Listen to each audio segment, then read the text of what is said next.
Bueno, Shabbat Shalom para las 12 tribus de Israel en cualquier lugar de nuestra dispersión mundial. Que la Shejinah, con su campo energético, que esté con todos nosotros, favoreciéndonos en este día de grandes emanaciones de energías divinas sobre nosotros. Y que la Shejinah, con su cobertura, y que bajo sus alas nuestra Neshama y todo nuestro ser esté siendo imantado y energizado con sus buenas energías divinas. Que así sea. Hoy es día 29 de enero del año 2022. Y a la vez hoy es día 27 de Shvat, el mes número 11 del año 5782 de la creación del mundo. Bueno, después de Shaharit, el rezo de la mañana, vamos a continuar ya decodificando Mishpatim, la parashá número 18 de este ciclo de Torah en curso. Esta parte de la Humash, o esta parashá número 18, tal como lo vimos ya en nuestra primera sesión, nos habla, nos enseña y nos revela acerca del karma, el tikkun o las reparaciones de nuestras almas.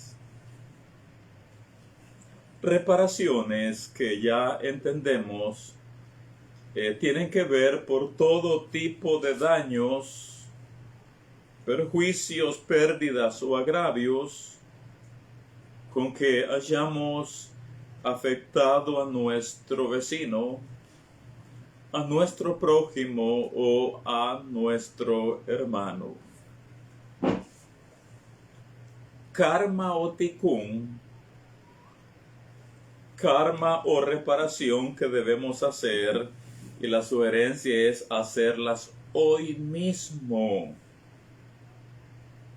En este viaje presente del alma, y no estar esperando hacer tikkun o reparar hasta en un próximo viaje. Toda reparación que podamos hacer hoy, hagámosla hoy. Porque de no hacerlo hoy mismo, ya lo dijimos que en contra de nuestra voluntad, nuestra Neshama será enviada de regreso. Nos harán bajar de regreso a un nuevo cuerpo, a encarnar en un nuevo cuerpo físico, pero que las deudas se pagan.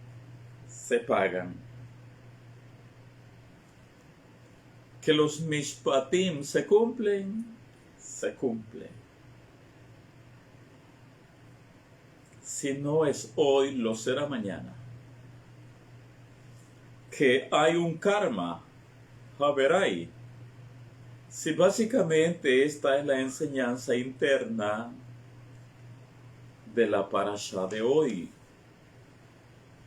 Así que para continuar en donde nos quedamos en la sesión anterior, quiero que tomemos unos minutos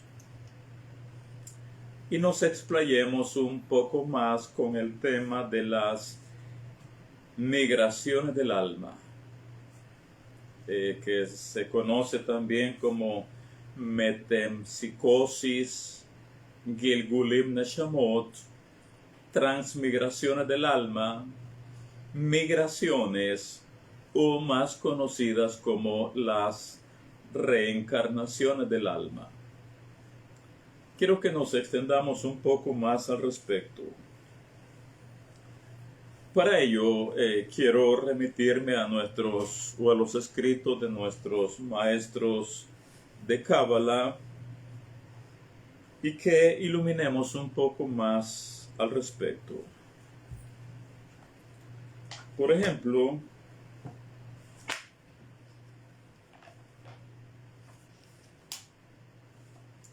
leo para todos. Dice, el tema de la reencarnación despierta muchas preguntas, ya que cuando empezamos a entender que todo está tan calculado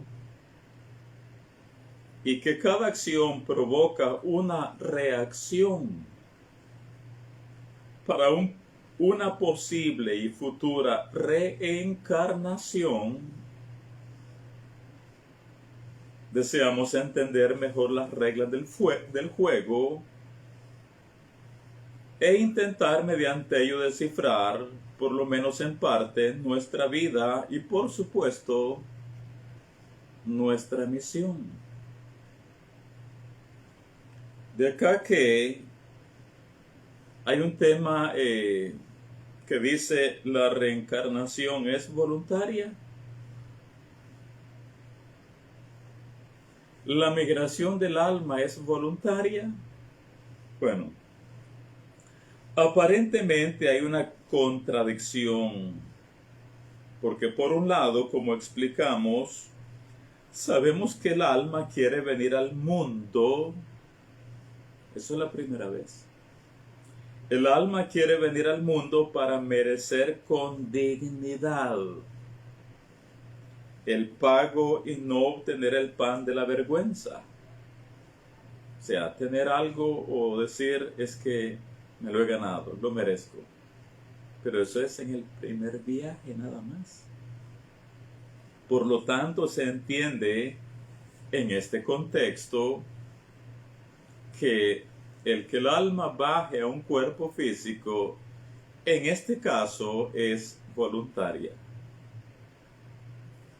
La primera vez. Por el otro lado, dicen nuestros sabios, los grandes cabalistas, de hecho, esto lo dice el Zohar, contra tu voluntad vienes al mundo. Aprovecharemos esta pregunta para aclarar el concepto correcto de la reencarnación. De acá que hay una pregunta. ¿Es un favor que el Eterno nos hace o es un castigo? Y es una interesante pregunta. ¿Es un favor que el Eterno nos hace o es un castigo? Algunos cabalistas lo veían como gesed, o sea, como un acto de bondad de parte del Eterno. Y otros como una forma de pagar mediante o por medio de sufrimientos las malas acciones cometidas en una reencarnación pasada. Y oiga esto, ambos tienen razón. Es decir, los que creen o los que enseñan que es un acto de bondad del Eterno y que la otra es que es un castigo. Las dos partes tienen razón. De acá que dice, ambos tienen razón, ya que la mayoría de las reencarnaciones realmente son por bondad. La primera vez que Hashem nos manda al mundo, lo que estábamos diciendo, nos da una vida buena con libre albedrío. Y si fallamos y no lo reparamos con la Teshuvah, o sea, en ese mismo viaje, nos otorga otra oportunidad en la siguiente reencarnación. Y gracias a las buenas herramientas que nos proporciona, podríamos reparar y cumplir nuestra tarea. De esta forma, la reencarnación es una bondad. Sin embargo, no se puede negar que existen personas que con un sufrimiento grande en la vida, que seguramente Sin embargo, no se puede negar que existen personas con un sufrimiento grande en la vida que seguramente están limpiando con dolor las manchas de su alma.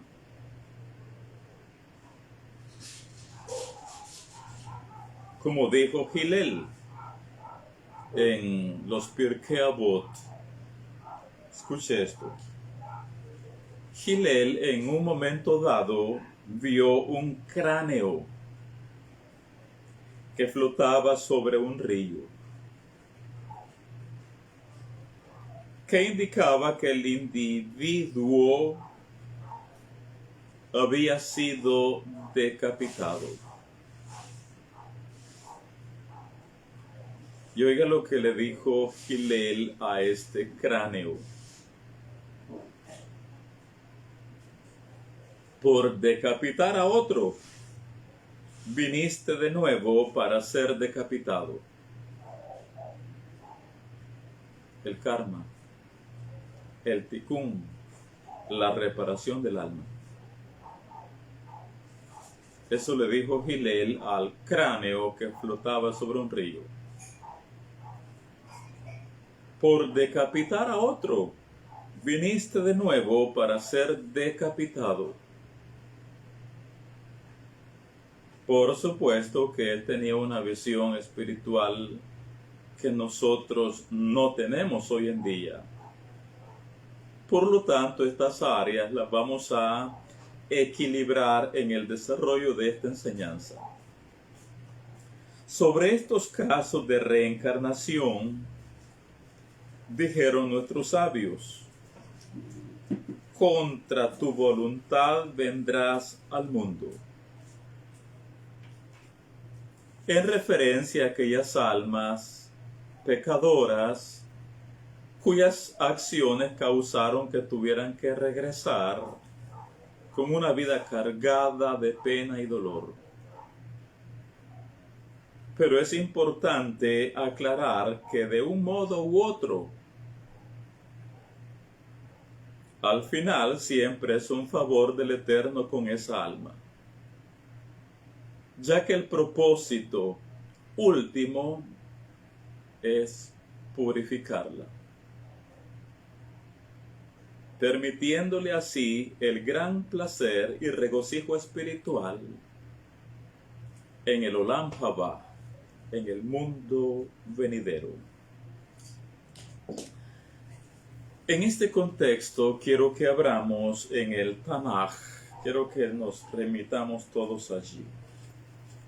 Abramos en Divrei Hayamim Bet, el segundo libro de las Crónicas.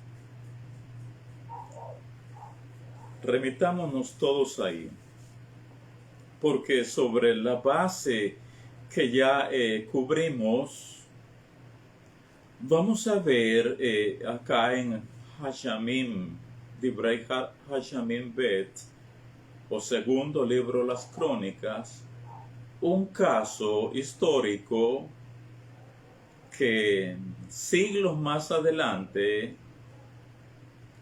el involucrado directo tuvo que venir en migraciones diferentes para reparar la falla, el error o el delito que se cometió contra un nabí, contra un gran profeta, del cual incluso Yeshua hace referencia en las Nuevas Escrituras. Vamos a darle lectura a todo ese capítulo. Segundo libro de las Crónicas, capítulo 24. Bueno, no le vamos a dar lectura a todo el capítulo, sino una buena parte. Leemos, dice, de 7 años era Joash. Ahí dice Joash, pero en hebreo es Vav Aleph Shin. Vav Aleph Shin. Así que es Joash o Joash. De 7 años era Joash cuando comenzó a reinar. Y 40 años reinó en Jerusalén. El nombre de su madre fue Shibia de Beersheba. E hizo Joash lo recto ante los ojos del Eterno todos los días de Jehoiada, el Cohen Gadol. Era su mentor, su guía, quien le asesoraba, y por lo tanto, mientras este Cohen Gadol Jehoiada vivió, este rey Joash fue un tzadik, por la guía que tenía. Y Jehoiada tomó para él 2 mujeres y engendró hijos e hijas. Después de esto aconteció que Joash decidió restaurar la casa del Eterno y reunió a los Coanim y a los Leviim y les dijo: salid por las ciudades de Yehudá y recoged dinero de todo Israel, para que cada año sea reparada la casa de vuestro Elohim. Y vosotros poned diligencia en el asunto. Pero los Leviim no pusieron diligencia. Por lo cual el rey llamó al Cohen Gadol Jehoiada y le dijo: ¿por qué no has procurado que los Leviim traigan de Yehudá y de Jerusalén la teruma que Moshe, siervo del Eterno, impuso a la congregación de Israel para el tabernáculo del testimonio?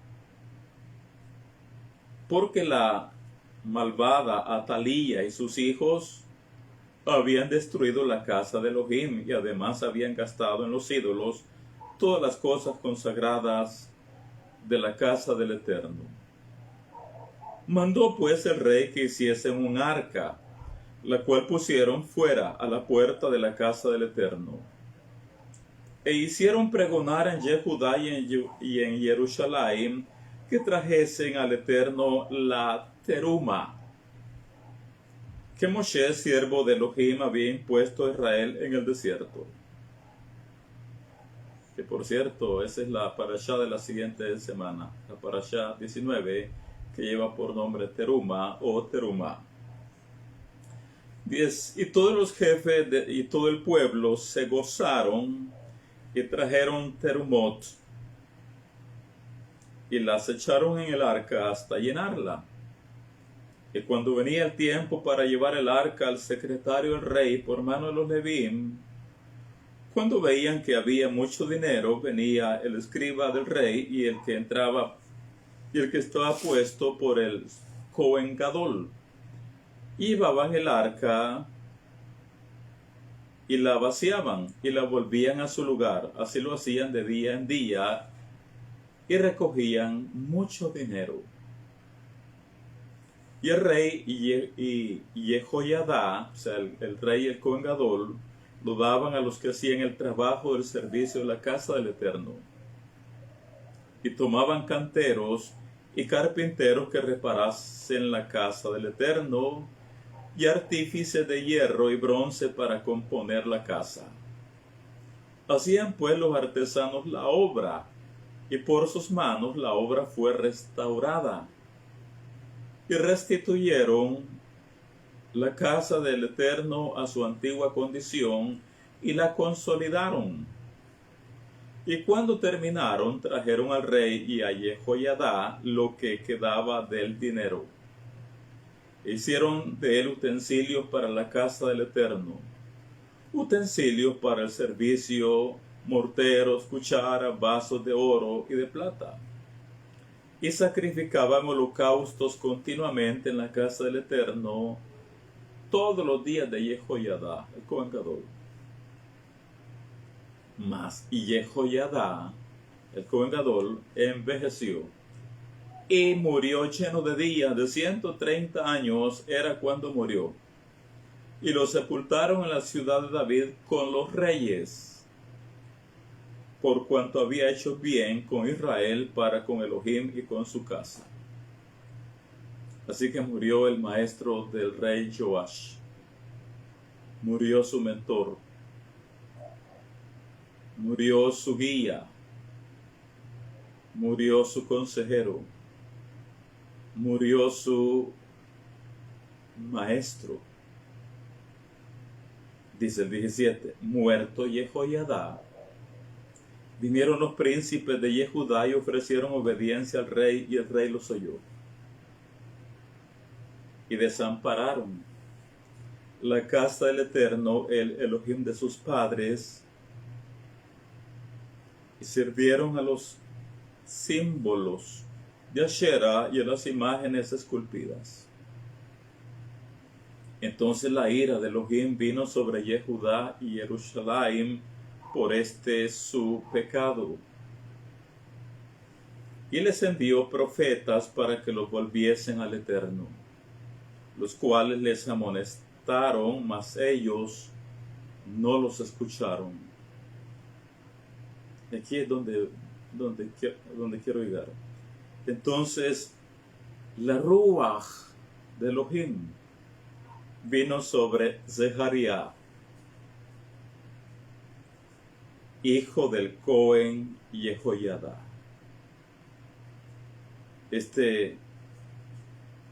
Zeharia, aparte de ser el hijo del Cohen Gadol, él era un gran nabí, un gran profeta.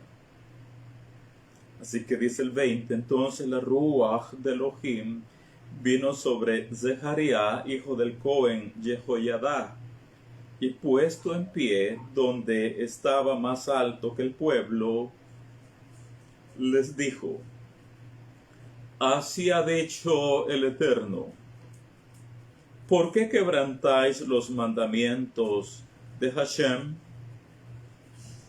No os vendrá bien por ello, porque por haber dejado al Eterno, Él también os abandonará.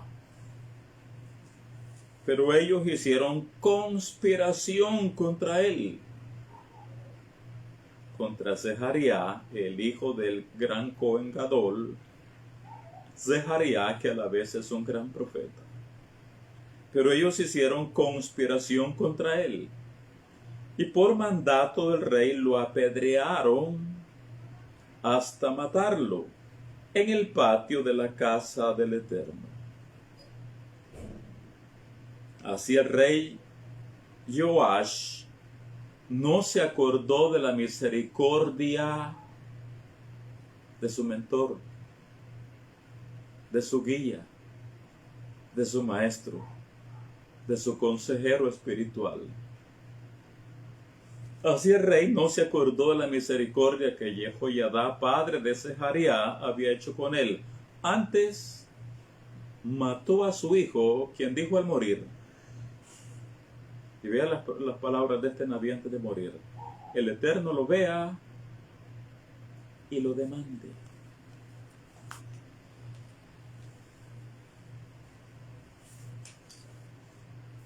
Sobre este caso específico,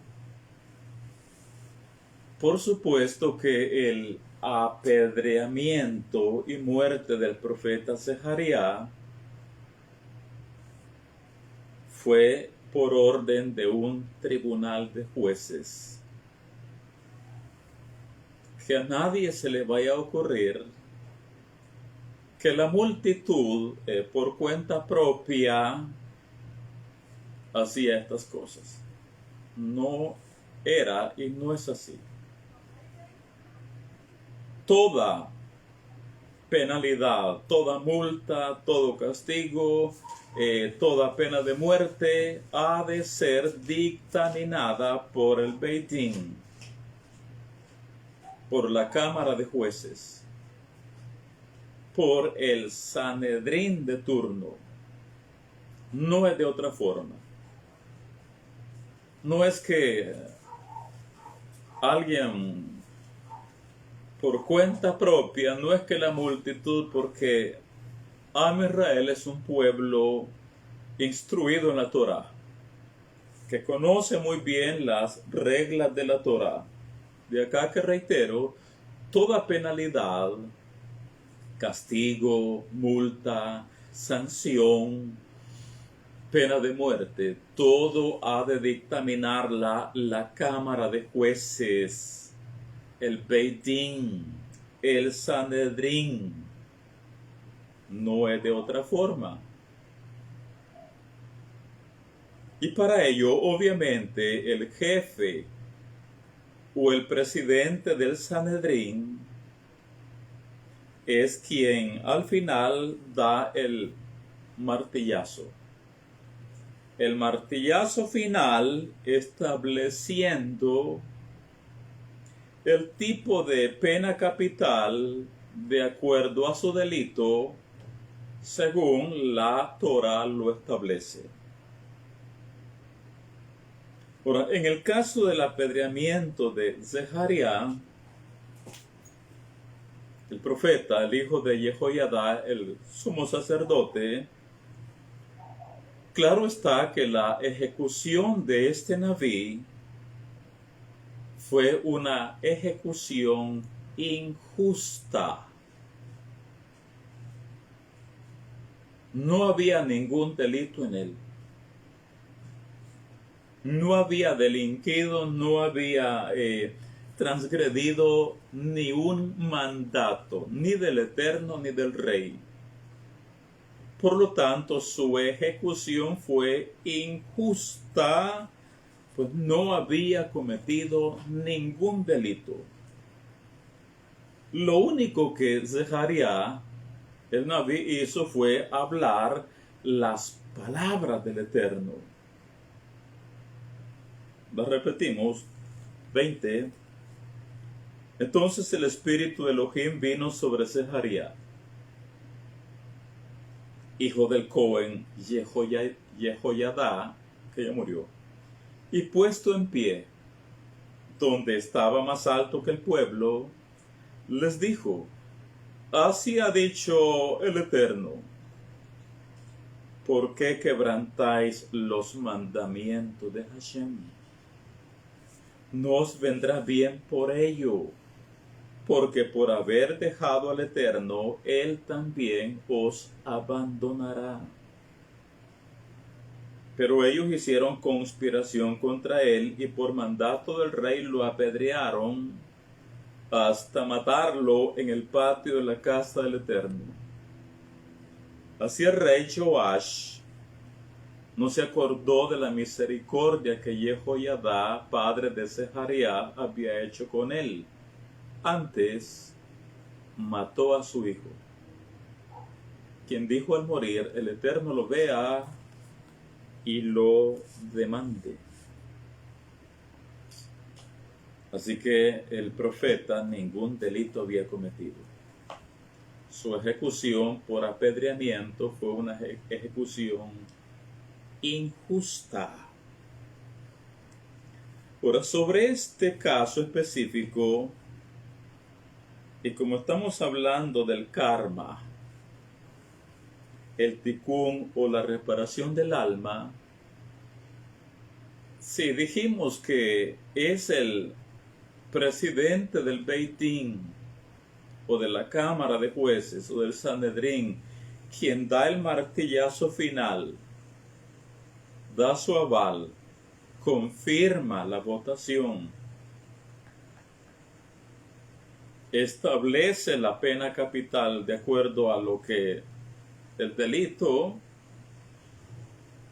Oiga, este presidente del Beit Din de esa época cometió un asesinato contra un nabí. Esa ejecución fue con saña, por rivalidad, por enojo, con ira, no apegada a derecho. Por lo tanto, a este presidente del Beit Din de esa época se le imputó la muerte de este nabí llamado Sejaría.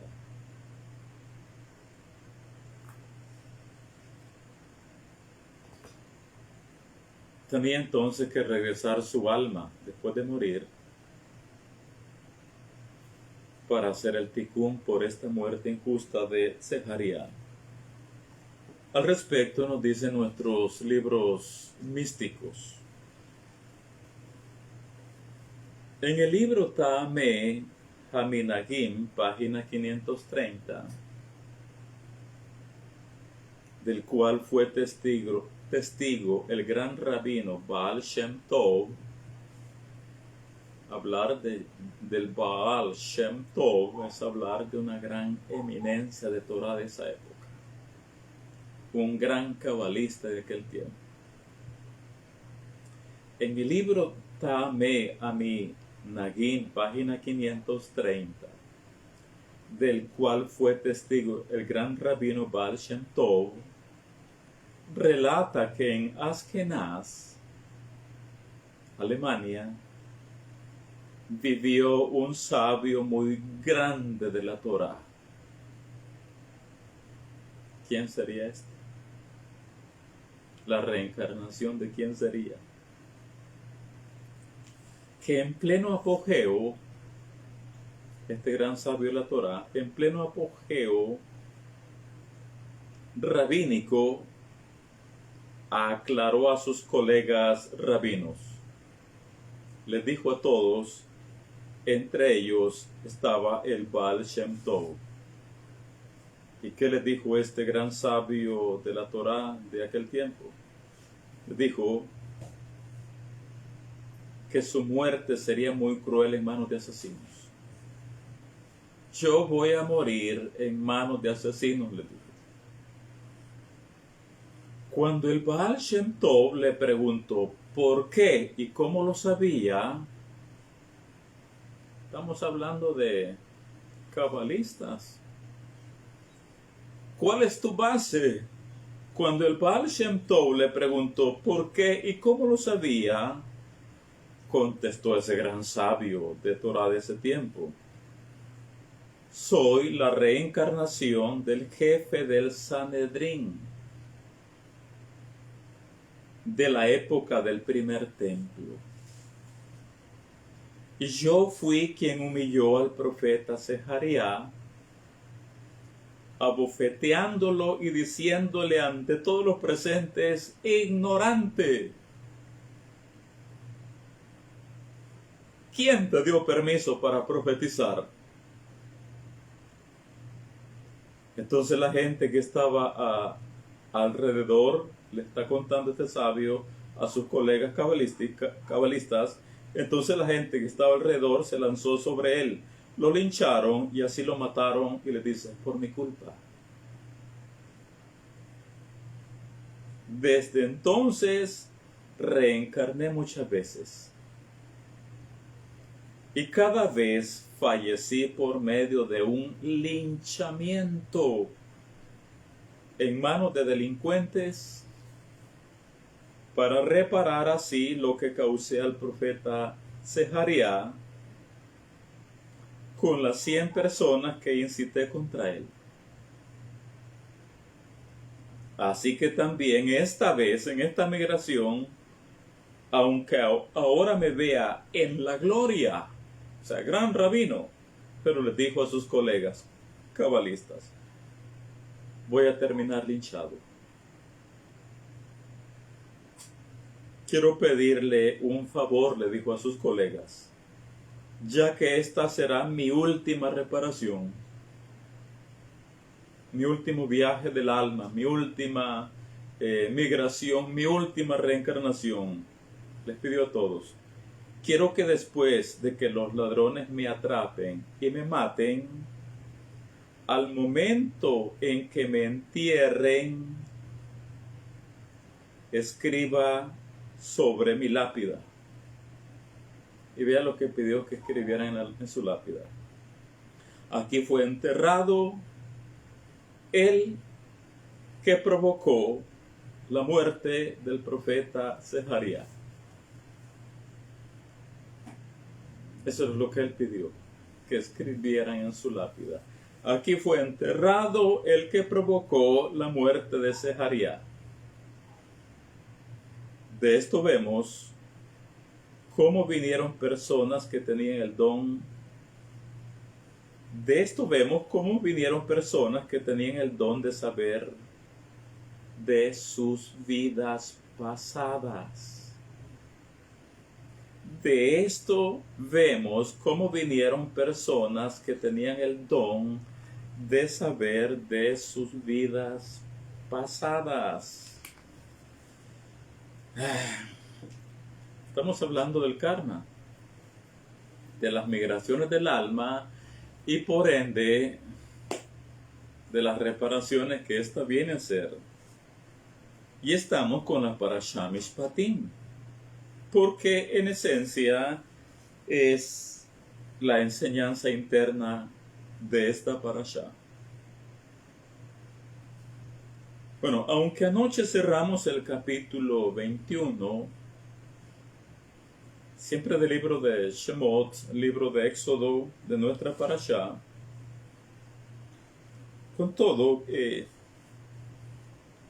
retomemos un caso específico del que hicimos mención en el ciclo de Torah del año anterior.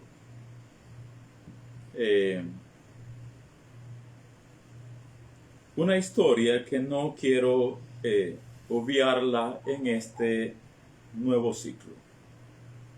No quiero pasarla desapercibida. Es el momento de poder nuevamente traerla a mención. Antes leamos capítulo 21.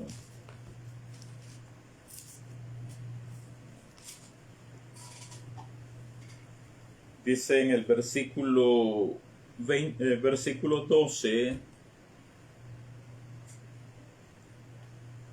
el que hiriere a alguno haciéndole así morir, Mochumat, él morirá. Mas el que no pretendía herirlo, sino que Elohim lo puso en sus manos, entonces yo te señalaré el lugar al cual ha de huir. Pero si alguno se ensoberbeciere contra su prójimo y lo matare con alevosía, de mi altar lo quitarás para que muera. Solo Mishpatim. El que hiriere a su padre o a su madre, Mochumat, morirá. Asimismo, el que robare una persona y la vendiere y fuere hallada en sus manos, Mochumat, morirá. Acá tenemos el tema del secuestro y la venta de este secuestrado. ¿Se acuerdan ustedes de los hermanos de Joseph que lo secuestraron y lo vendieron como esclavo para Egipto y que no pagaron su delito?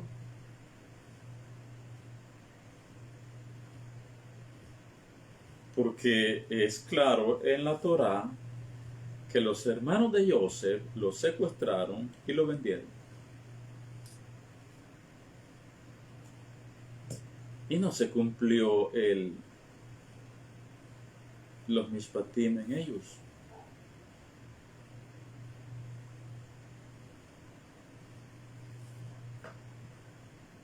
En esa época, en ese momento, por supuesto que no hubo karma para ellos.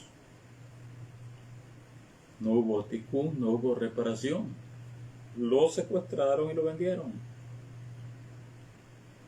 Y aparentemente ese delito como que quedó impune. Como que la Torá se ignoró. Como que la Torá no se cumple. Pues si dice el texto claramente en el versículo 16, asimismo el que robare a una persona y la vendiere. ¿En cuánto vendieron a Joseph? En 20 piezas de plata. ¿Qué hicieron con el dinero, los 10, con el dinero de la venta de Joseph? Se compraron zapatos. Asimismo, el que robare a una persona y la vendiere, o si fuera hallada en sus manos, morirá. Así que los 10 hermanos de Joseph cometieron un delito. Y no hay registro en nuestra Sagrada Torá que hayan hecho reparación. Sí, hicieron teshuvá, pero tenían que limpiar su pecado todavía de una forma más profunda. Porque la sanción de la Torá dice, Mot Yumat, morirá. Ahora, ya hemos mencionado esto en otras ocasiones, que años más adelante, siglos o milenios más adelante, las almas de los 10 hermanos de Joseph volvieron a bajar. Descendieron de el mundo espiritual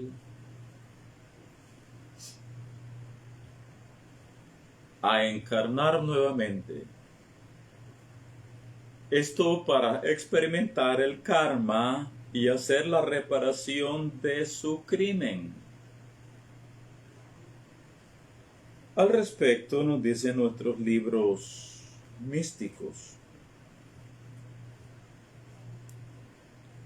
Acerca de Joseph dice, lo secuestraron y vendieron. Y la Torá dice, aquel que secuestre a una persona y la venda, merece la pena de muerte. Ellos lo hicieron y no lo habían pagado. Ahora vienen los comentarios de los cabalistas. Sobre eso se nos relata la quiná de Ele Esquerá, lamento que se lee en Tisha B'Av. Dice que después de la época del segundo templo, el César Adriano decidió leer la Biblia judía, la Torá. Cuando llegó al versículo que acabamos de leer, que dice, el que secuestre a una persona y la venda, morirá. Cuando ese emperador romano llegó a ese punto, no encontró en ningún lado de la Torá que los 10 hermanos de Joseph que lo vendieron, que lo secuestraron y lo vendieron, hayan pagado con sus vidas. El emperador vio que el que secuestre a una persona y la venda, morirá. Así que viene el emperador, convocó a los rabinos y les preguntó, oiga lo que les digo, ¿por qué no fueron castigados los hermanos de Joseph por violar esta ley? Por eso yo voy a tomar a los 10 rabinos más grandes de ustedes y los mataré por ello. El Midrash aclara que nuestros sabios podían darle varias respuestas al emperador, pero sintieron que esa acusación debería tener un motivo que venía del más allá. Por ello decidieron pedir al César 3 días para pensar en la respuesta que le darían. tiempo que aprovecharon para averiguar las razones celestiales místicas de ese acontecimiento. El elegido para averiguarlo fue Rabbi Ishmael Cohen Gadol, quien hizo Ilui Neshama, algo parecido a lo que se denomina en nuestros días viaje astral. Yo le llamaré, hizo una meditación cabalística profunda. Su alma se desprendió de su cuerpo y pasó a la dimensión celestial, donde le dijeron: acepten el decreto,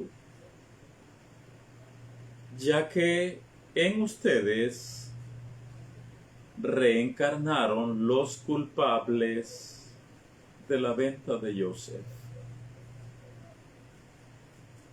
Al regresar, Rabbi Ishmael informó a los Jajamim, a los grandes sabios, lo que le habían dicho en los mundos espirituales, por lo que decidieron cumplir con orgullo con la misión de reparar las fallas de los hermanos de Yosef, y así se convirtieron en los 10 muertos por el Imperio Romano, y por ello fueron llamados los 10 Arugé Malhut, o sea, los 10 muertos por el reino.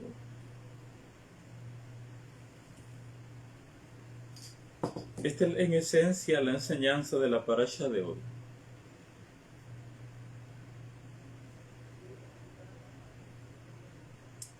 Leamos de corrido la parte final del capítulo 21. Dice, versículo 17, solo leemos de corrido, hay que avanzar. El que maldijere a su padre o a su madre, Mot Yumat, morirá. Además, si algunos riñeren y uno hiriere a su prójimo con piedra o con el puño, y éste no muriere, pero cayere en cama, si se levantare y anduviere fuera sobre su báculo, entonces será absuelto el que lo hirió. Solamente le satisfará por lo que estuvo sin trabajar y hará que le curen. Versículo 20, y si alguno y si alguno hiriere a su siervo o a su sierva con palo y muriere bajo su mano, será castigado. Mas si sobreviviere por un día o dos, no será castigado, porque es de su propiedad. Si algunos riñeren e hirieren a mujer embarazada, y ésta abortare pero sin haber muerte, serán penados conforme a lo que les impusiere el marido de la mujer y juzgaren los jueces. Una compensación económica. Mas si hubiere muerte, entonces pagará vida por vida. Ojo por ojo, diente por diente, mano por mano, pie por pie. Quemadura por quemadura, herida por herida, golpe por golpe. Versículo 26. Si alguno hiriere el ojo de su siervo o el ojo de su sierva y lo dañare, le dará libertad por razón de su ojo. Y si hiciere saltar un diente de su siervo o un diente de su sierva, por su diente le dejará ir libre. Si un toro acorneare a hombre o a mujer y a causa de ellos muriere, el toro será apedreado y no será comida su carne, mas el dueño del toro será absuelto. 29.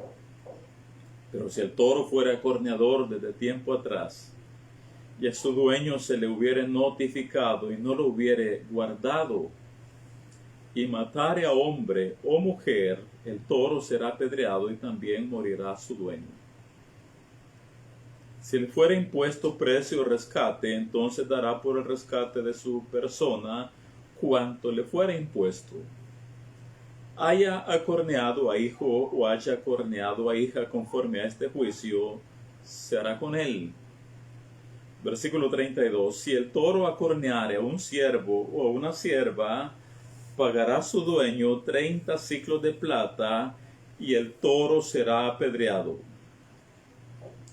Y si alguno abriere un pozo o cavare cisterna y no la cubriere y cayere allí toro o asno, el dueño de la cisterna pagará el daño resarciendo a su dueño, y lo que fue muerto será suyo. Versículo 35. Si el toro de alguno hiriere al toro de su prójimo, de modo que muriere, entonces venderán el toro vivo y partirán el dinero de él, y también partirán el toro muerto. Mas si era notorio que el toro era acorneador desde tiempo atrás, y su dueño no lo hubiere guardado, pagará toro por toro, y el toro muerto será suyo. Con esto llegamos ahora al capítulo 22, donde el tema continúa. Seguimos con las restituciones, con las reparaciones, seguimos con el karma o con el tikkun. De hecho, y reitero, este es el tema en esencia de las enseñanzas de esta parashá. Ahora, todo lo que acabamos de leer y todo lo que viene hoy en el capítulo 22, todo tiene que ver con nuestro prójimo.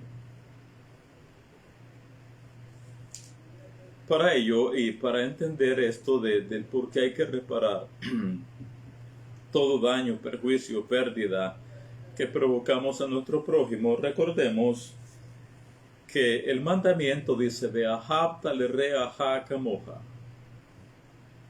Ve'ahavta lireaja kamoja. Y amarás a tu prójimo como a ti mismo. Por lo tanto, este amor no debe ser solo de palabras, porque eso es muy fácil. El amor al prójimo no debe ser una cuestión solo del diente al labio, sino que debe expresarse evitando a toda costa afectarle en su integridad física y moral. El amor al prójimo se expresa evitando a toda costa dañar su propiedad privada, sus bienes materiales, su honor, su fama, su buen nombre, su reputación y más. Y si se da el caso que con premeditación, alevosía y ventaja se daña al prójimo, o dándole vuelta a la moneda, si se da el caso que sin ninguna mala intención, sin nada planificado, sino que por accidente afectamos a nuestro prójimo, ante esto, pues son los jueces los que evalúan y a la vez los que determinan la sanción, la pena, la multa o la reparación que el infractor, agresor o acusado debe pagar para compensar, reparar, resarcir el daño a su víctima.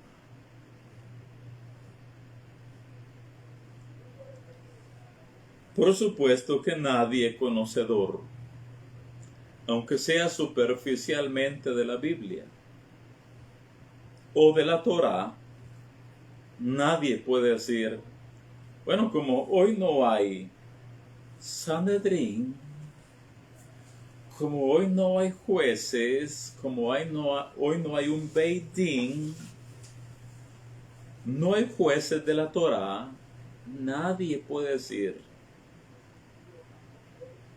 no hay quien entonces haga cumplir los mishpatim. Como muchos lo hacen así diciendo, es que hoy no hay templo. Es que hoy no hay templo.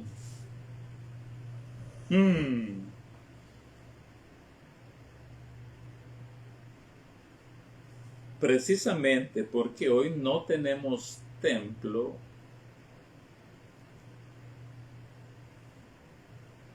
y por ende no tenemos jueces de la Torá, hoy en día, cuando se viola el mandamiento Beahabta lereaha kamoja, y amarás a tu prójimo como a ti mismo, y se le daña, se le afecta, se le perjudica, se le provocan pérdidas, se le daña su honor, su reputación, su buen nombre, su integridad física y más. Como hoy no tenemos jueces de la Torá, a ver ahí. Oiga esto. Hoy en día es el tribunal del cielo. Hoy en día es la corte del cielo quien directamente toma cada caso.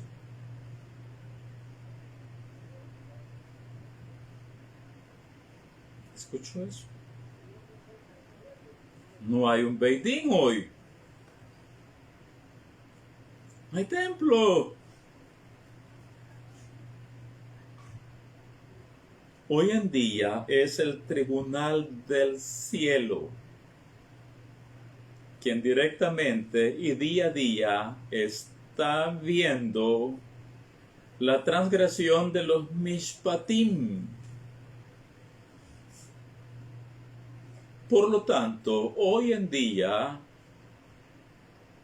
es la corte del cielo quien está aplicando las sanciones directamente sobre los culpables, sobre aquellos que dañan a su prójimo. Es el Beit Din celestial quien aplica la penalidad, los castigos directamente a los que afecten a su prójimo, a los infractores. Y oiga esto. Al tribunal del cielo no se le escapa ninguna. No se le escapa nada porque el tribunal del cielo lo mira todo y lo escucha todo.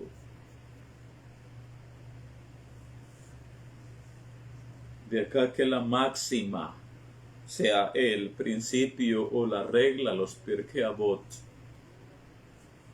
para que nos evitemos problemas con la corte del cielo. La máxima o el principio o la regla, los Pirkei Avot y la lección conocidísima de Hillel, el gran juez en Israel, en los días del segundo templo, es una máxima muy conocida dentro del mundo de los estudiantes de la Torá, que es un legado de sabiduría para todas las generaciones de los hijos de Israel. Ya hemos hecho mención de ella en alguna ocasión, recordémosla. Viene un pagano a Shammai. Acuérdense que en los días del segundo templo habían dos casas, Bet Shammai y Bet Hillel, o sea, dos casas rabínicas bien fuertes. la casa Shammai y la casa de Hillel, dos grandes jueces en Israel en los días del segundo templo. Así que dice Pirkei Avot en la página 70. Acerca de un pagano, dice, fue a ver a Shammai, al gran juez de esa época, y le dijo, me gustaría hacerme judío, pero será a condición de que me puedas enseñar toda la Torá durante el tiempo que pueda permanecer parado solo en un pie.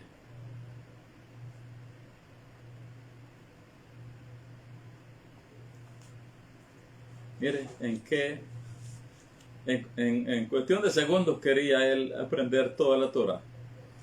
Le dice el pagano a Shammai, me gustaría hacerme judío, pero será a condición de que me puedas enseñar toda la Torá durante el tiempo que pueda permanecer parado sobre un solo pie. Shammai, dice Pirkei Avot, le expulsó pegándole con la regla que llevaba en la mano. El pagano llegó entonces a la casa de Hillel y le expuso su requerimiento. ¿Qué le dijo a Hillel?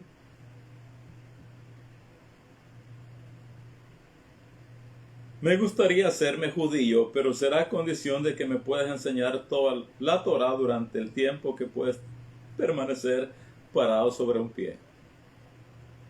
Hillel, que era un gran sabio y de quien se nos habla de su humildad, de su bondad, de que solo una vez en su vida se enojó, imagínense, que era un ejemplo de humildad, de serenidad, de calma, de paciencia, tranquilidad. Una sola vez se enojó en su vida. Cuando este pagano le dice, quiero hacerme judío a condición de que me enseñes toda la Torá, en tanto que yo permanezca parado en un solo pie, Hillel le sonrió y le dijo, lo que no te gusta que te hagan a ti, no se lo hagas a tu prójimo. Y le dijo, ahí tienes toda la esencia de la enseñanza de la Torá. Lo demás no es más que comentario. Ve y aprende. Lo que no te gusta que te hagan a ti, no se lo hagas a tu prójimo. Ahí tienes la esencia de toda la enseñanza divina, la enseñanza de la Torá. Lo demás no es más que comentario. Ve y aprende. Así que le enseñó toda la Torá, en tanto que el Goy pudo estar parado en un solo pie. Capítulo 22. Seguimos que para toda afectación a nuestro prójimo siempre hay consecuencias. El karma. Siempre hay que pagar. Es el tikkun. Siempre hay que resarcir. Siempre hay que reparar. Leamos solo de corrido. Quiero desarrollar todavía otra serie de Sodot. Dice 22.1: Cuando alguno hurtare toro u oveja y lo degollare o vendiere, por aquel toro pagará 5 toros, y por aquella oveja 4 ovejas.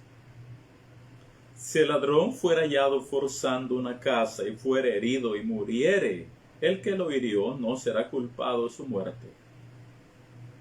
Pero si fuere de día, el autor de la muerte será reo de homicidio.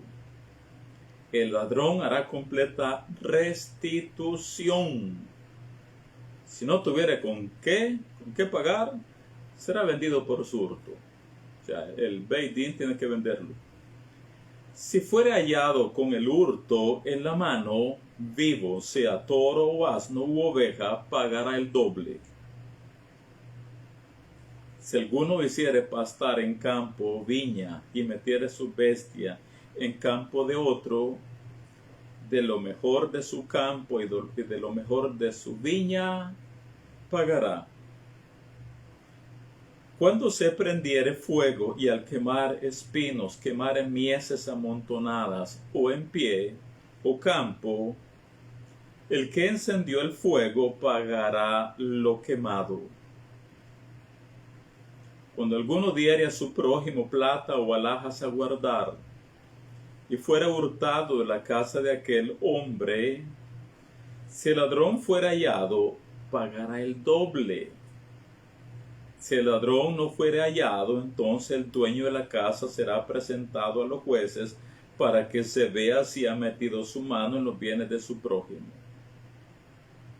En toda clase de fraude sobre toro, sobre asno, sobre oveja, sobre vestido, sobre toda cosa perdida, cuando alguno dijere, esto es mío, la causa de ambos vendrá delante de los jueces. Y el que los jueces condenaren pagará el doble a su prójimo. Si alguno hubiere dado a su prójimo asno o toro u oveja o cualquier otro animal a guardar, y éste muriere o fuere estropeado y fuere llevado sin verlo nadie, juramento del Eterno habrá entre ambos, de que no metió su mano a los bienes de su prójimo, y su dueño lo aceptará, y el otro no pagará. Mas si le hubiera sido hurtado, resarcirá su dueño. Y si le hubiera sido arrebatado por fiera, le traerá testimonio y no pagará lo arrebatado. Pero si alguno hubiere tomado prenda, pero si alguno hubiere tomado prestada bestia de su prójimo, y fuera estropeada o muerta, estando ausente su dueño, deberá pagarla. Si el dueño estaba presente, no la pagará. Si era alquilada, reciba el dueño el alquiler. Si alguno engañare a una doncella que no fuere desposada y durmiere con ella, deberá dotarla y tomarla por mujer. Si su padre no quisiere dársela, él le pesará plata conforme a la dote de las vírgenes. Así que no hay para dónde.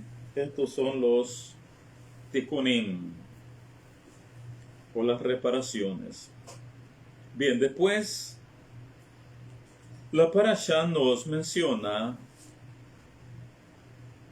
3 áreas de transgresiones gravísimas, que de tan graves que son, incluso para ellas se aplica la pena capital, la pena de muerte. Ya estamos entendidos, ya hemos aclarado que toda multa, sanción, penalidad, incluyendo la pena capital, pues son los jueces quienes determinan todo esto.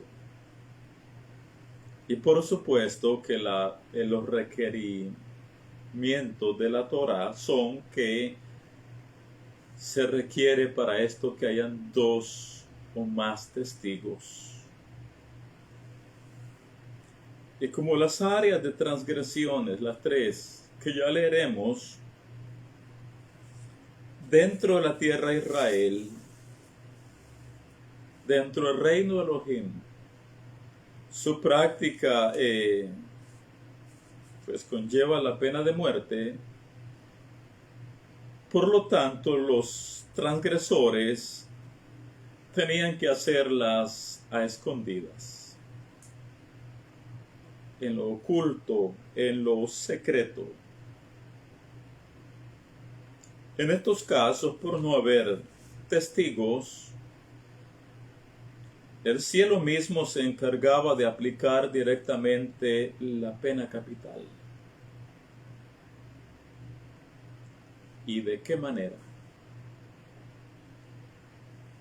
Oiga, y por supuesto que es algo alegórico, nada más no es preciso, específico. Hashem, por la corte del cielo, cuando aplica una pena de muerte,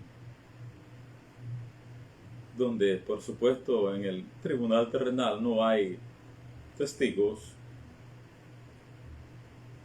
el cielo tiene 1000 maneras diferentes de cómo aplicar la pena de muerte hasta el día de hoy. El cielo tiene 1000 maneras diferentes de cómo aplicar la pena de muerte a quien se haya hecho acreedor a ella. ¿Y cómo es la pena de muerte a manos del tribunal del cielo hoy en día?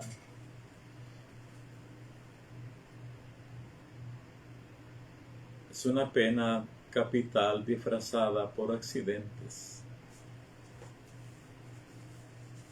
Es una pena capital disfrazada por accidentes. Ejecución disfrazada por la mala suerte.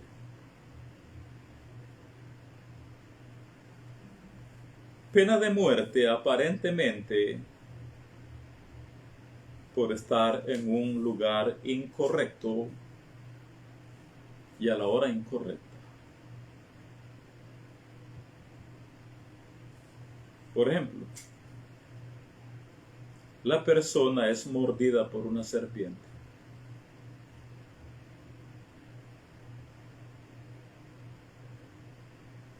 Por ejemplo, un árbol le cayó encima.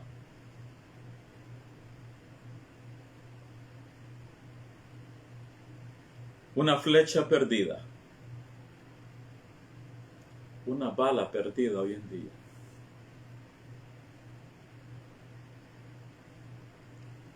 Si alguien va en una carretera conduciendo su vehículo, donde pasan miles y miles de vehículos, y casualmente un árbol le cae a un vehículo específico y muere el conductor allí. El cielo tiene 1000 maneras diferentes de cómo ejecutar hoy la pena de muerte. Hoy todo está disfrazado de accidentes.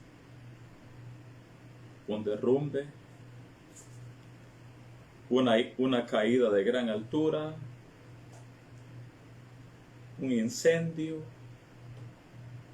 etc.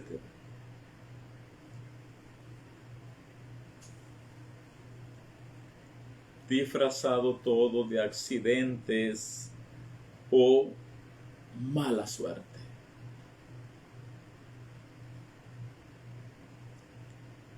Ahora, en los tiempos que están los jueces, el trono de David y los Kohanim, el templo, si hay testigos, el tribunal terrenal se encarga. Si no los hay, el tribunal del cielo lo hace. Leamos. 22:18. Ya voy a esto hay que saberlo equilibrar, como dije hace un momento, y es lo que haremos ya después de la lectura. Dice el 18, los 3 tipos de infracciones por lo que amerita la pena capital en este contexto. A la hechicera no dejarás que viva. A la bruja, al brujo, al espiritista. A la hechicera no dejarás que viva. Cualquiera que cohabitare con bestia morirá.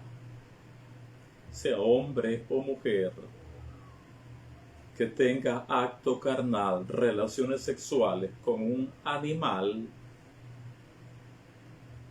cualquiera que cohabitare con bestia morirá.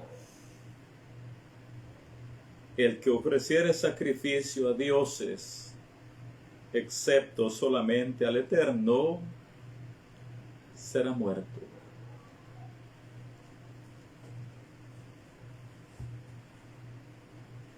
Y es acá donde quiero que equilibremos la enseñanza. Y esto nos va a ayudar para, véanme, nos va a ayudar para ser muy cuidadosos. Cuidadosos acá y cuidadosos acá. Hay que equilibrar estas cosas. Oiga esto. Toda muerte provocada por un accidente no siempre es una ejecución a manos del tribunal del cielo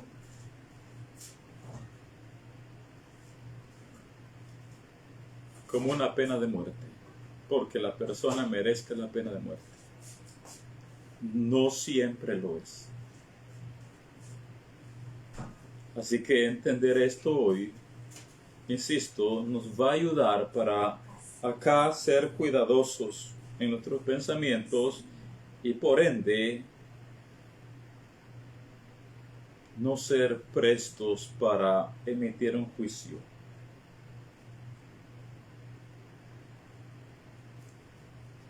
No nos hagamos de juzgadores, de jueces, si escuchamos que nuestro prójimo, por ejemplo, tuvo un accidente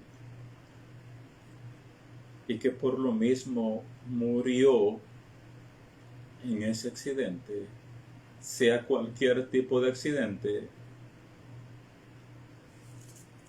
por favor, nunca digamos de seguro lo merecía.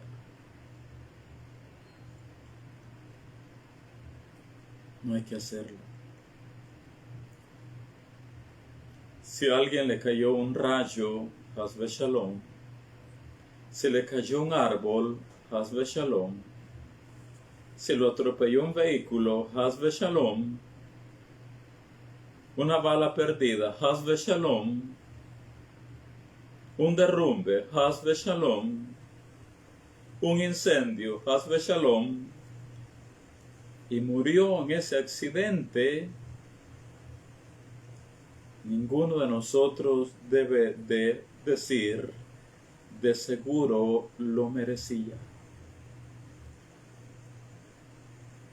Seguramente algo tuvo que pagar. No hagamos eso. Porque si este fuera el caso, si el cielo le juzgó por algo que realmente ameritaba esa persona, amén. Nosotros, véame, bocas cerradas. Si es el caso, solo el cielo lo sabe. Si es el caso que fue una pena de muerte establecida por el tribunal del cielo, el cielo le juzgó, punto, y ninguno de nosotros acá abajo podemos juzgar. Pero, y aquí del por qué decimos que no podemos juzgar ninguna muerte por accidente. Porque, escuchen esto, a veces ocurren muertes por accidentes porque el cielo cortó la vida de alguna persona para evitarle un sufrimiento próximo, futuro o cercano. y murió en un accidente. Y no fue una pena capital, sino que ahora vemos que fue un acto de misericordia del Creador del mundo para esa vida.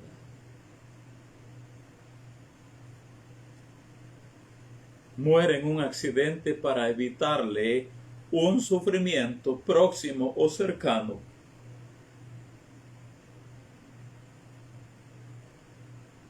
En nuestras enseñanzas místicas de la Torá, nosotros sabemos perfectamente que hay ocasiones cuando Hakadosh Baruj Hu acorta los años o los días de una persona para evitarle un sufrimiento futuro.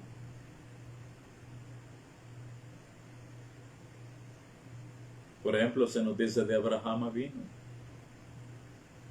que él estaba destinado a vivir 180 años. Pero de acuerdo a la Torá, Abraham Avinu solo vivió 175 años. Se le restaron 5 años de los que él tendría que haber vivido. ¿Y cuál es la enseñanza del por qué a Abraham Avinu se le restaron 5 años? La enseñanza es que Hakadosh Baruj Hu previó que más adelante Abraham sufriría mucho cuando viera que Esab, su nieto, se descarriaba totalmente. Eso le iba a provocar un gran dolor a él como abuelo. Por lo tanto, Hashem, para ahorrarle a Abraham todos esos sufrimientos futuros, se lo llevó 5 años antes de su plazo establecido.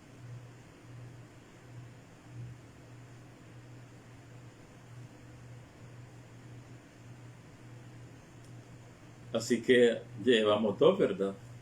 A veces las muertes disfrazadas por accidentes son porque la persona merece pena de muerte.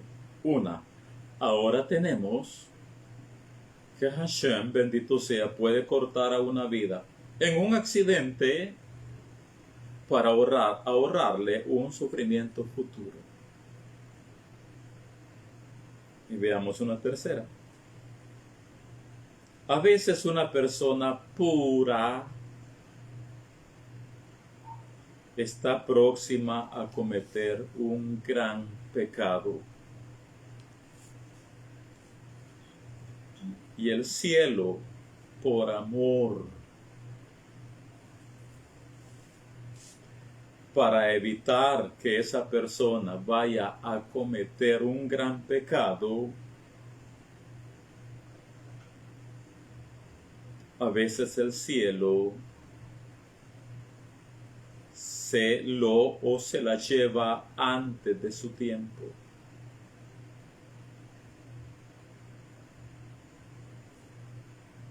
Por amor. De seguro esa persona es especial a los ojos del Eterno.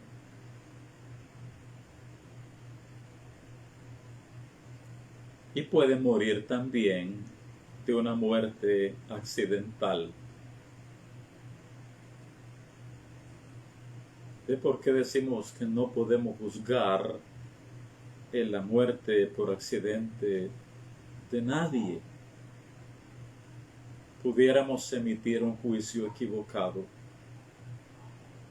Lo más sabio es no emitir ningún juicio, porque ahora ya llevamos 3 razones del por qué alguien puede morir accidentalmente. Uno, pudiera ser pena capital establecida por el Tribunal del Cielo.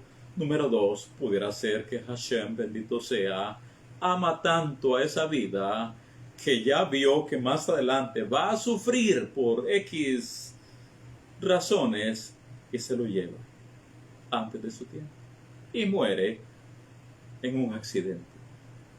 Y ahora tenemos una tercera que Hashem, bendito sea, pudiera ser que ya vio por adelantado que una vida pura, un alma pura, se va a manchar más adelante. Por lo tanto, por amor, Hakadosh Baruj Hu se la lleva antes de su tiempo y pudiera ser que muera en un accidente. Es porque decimos que muerte por accidente, mejor callémonos la boquita. Por ejemplo, quien muere mordido por una serpiente,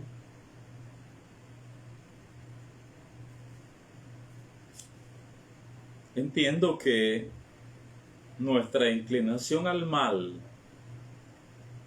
de una vez nos dice, esa persona algo debía. Esa persona seguramente merecía esa pena capital.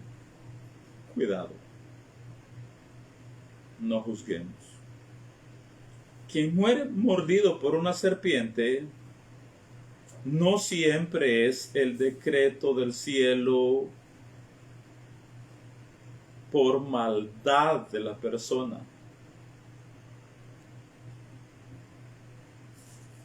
Nos dice el Zohar HaKadosh en el volumen 3, en la página 117 y 118, para que veamos que la muerte por mordedura de serpiente, reitero, no siempre es porque el cielo decretó pena de muerte.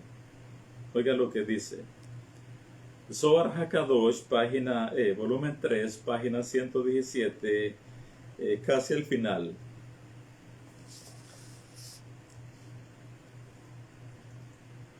Una vez Rabí Elazar, el hijo de Rabí Shimon Bar Yochai, estaba caminando con Rabí Hizkiyahu, que le hacía compañía. Cuando se cruzaron con una víbora. Estos hombres son tan místicos, tan cabalísticos, que ellos ven con otros ojos diferentes a cómo nosotros vemos las cosas. Cuando se cruzaron con una víbora, Rabí Hizkiyahu estaba por matarla. Pero Rabí Elazar dijo, no, déjala, no la mates. Rabí Hizkiyahu le dijo, pero no es una criatura nociva que mata a la gente. A esto respondió Rabí Elazar, está escrito, la serpiente muerde sin encantamiento. Y oiga lo que dice Rabí Elazar, la serpiente no muerde si no es instada y ordenada a matar a alguien. ¿Escuchó eso? La serpiente no muerde si no es instada y ordenada. ¿De dónde es instada y ordenada para matar a alguien? De los mundos superiores. El cielo es quien le dice a la serpiente, serpiente, para esto fuiste creada, ahí está esa vida, tienes que cortarla, esa vida. La serpiente entonces lo que hace es obedecer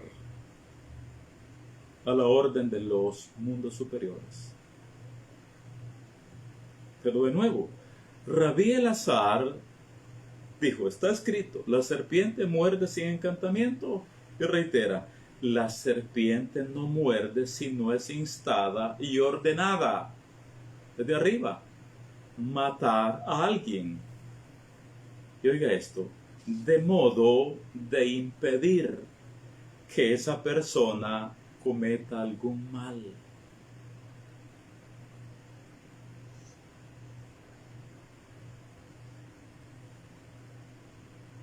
La serpiente no muerde sino es instada y ordenada a matar a alguien de modo de impedir que esa persona cometa algún mal.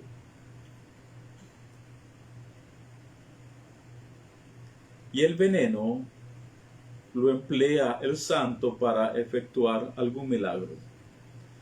Todo esto está en sus manos. Todo es de acuerdo a su plan. Y dice...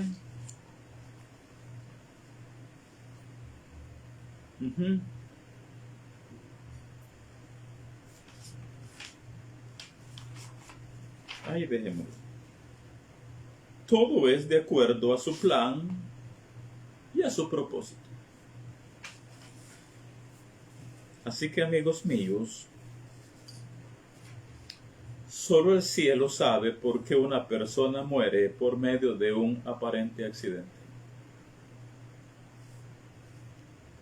Solo el cielo sabe por qué una persona muere en un accidente. Y recapitulo las tres áreas que ya vimos. Pudiera ser que haya sido un decreto de pena de muerte por algún crimen, delito que amerita la pena de muerte por esa persona. Pudiera ser. La otra, ya dijimos, pudiera ser que Hashem, bendito sea, ve que más adelante esta persona va a experimentar mucho sufrimiento. Y para evitárselos, para ahorrarle todo ese sufrimiento venidero, pudiera ser que se la lleva antes de su tiempo establecido. Y ahora tenemos que incluso el Eterno puede cortar a alguien por un accidente,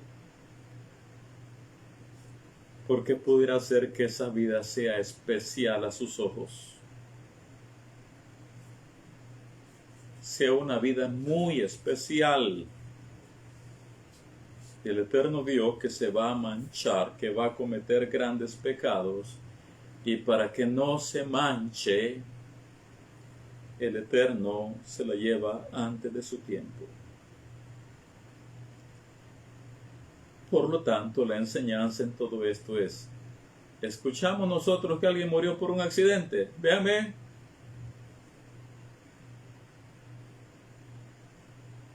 Escuchamos que a alguien un árbol le cayó encima, que un rayo le cayó encima, que una serpiente le mordió. No juzguemos, porque no sabemos la verdadera razón. No vaya a ser que nosotros estemos diciendo, seguro que lo merecía. Algo mal lo había hecho.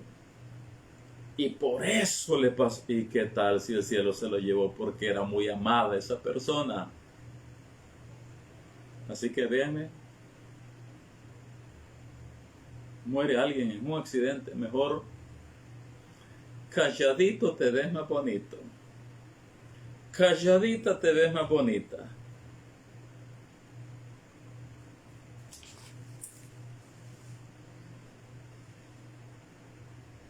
Así que el cielo puede cortar a alguien por amor. De hecho, ese es un tema que vamos a ampliar en su momento. Que hay muchas personas a quienes el cielo se les lleva antes de tiempo por amor. Por amor y nada más que por amor. Y muchos mueren en un accidente. Pero su muerte fue por amor. Ahora, con relación a las tres áreas de maldad, ya casi cerramos, casi, reiterémoslas, dice 22:18. A la hechicera no dejarás que viva. Cualquiera que cohabitare con bestia, morirá. El que ofreciere sacrificio a dioses, excepto solamente al Eterno, será muerto. Y cerremos esta sesión leyendo solo de corrido la parte final de este capítulo 22 para comenzar de una vez en la siguiente sesión con el 23. Dice el 21: y al extranjero no engañarás ni angustiarás, porque extranjeros fuisteis vosotros en la tierra de Misraim. A ninguna viuda ni huérfano afligiréis, porque si tú llegas a afligirles y ellos clamaren a mí, ciertamente yo oiré su clamor, y mi furor se encenderá y os mataré a espada.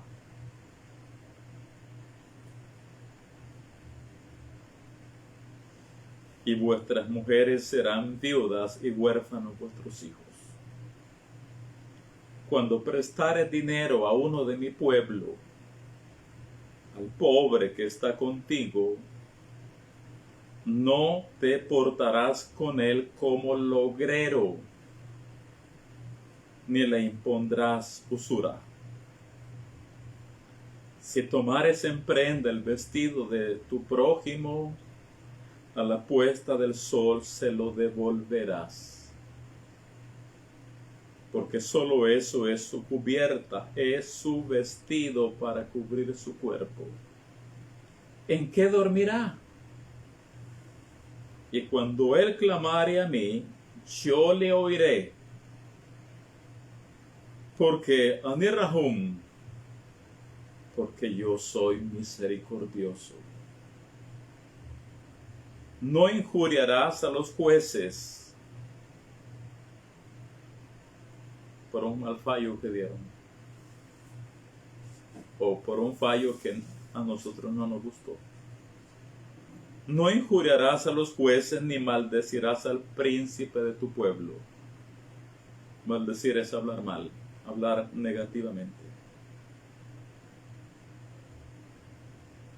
29. No demorarás la primicia de tu cosecha ni de tu lagar. Me darás el primogénito de tus hijos. Lo mismo harás con el de tu toro y de tu oveja. 7 días estará con su madre y al 8º día me lo darás. Que pase un Shabbat con su madre. Y me seréis varones sagrados. No comeréis carne destrozada por las fieras en el campo. Trefá, desgarrada. Y me seréis varones sagrados, no comeréis carne destrozada por las fieras en el campo. A los perros las echaréis. Baruch Hashem. Bien, nos quedamos acá con esta segunda sesión de Torah de la parashá Mishpatim, la parashá número 18. Bezrat Hashem, continuaremos a las 17 horas, 5 de la tarde, hora de El Salvador, para cubrir los capítulos 23 y 24, que son los 2 últimos capítulos de esta parashá Mishpatim.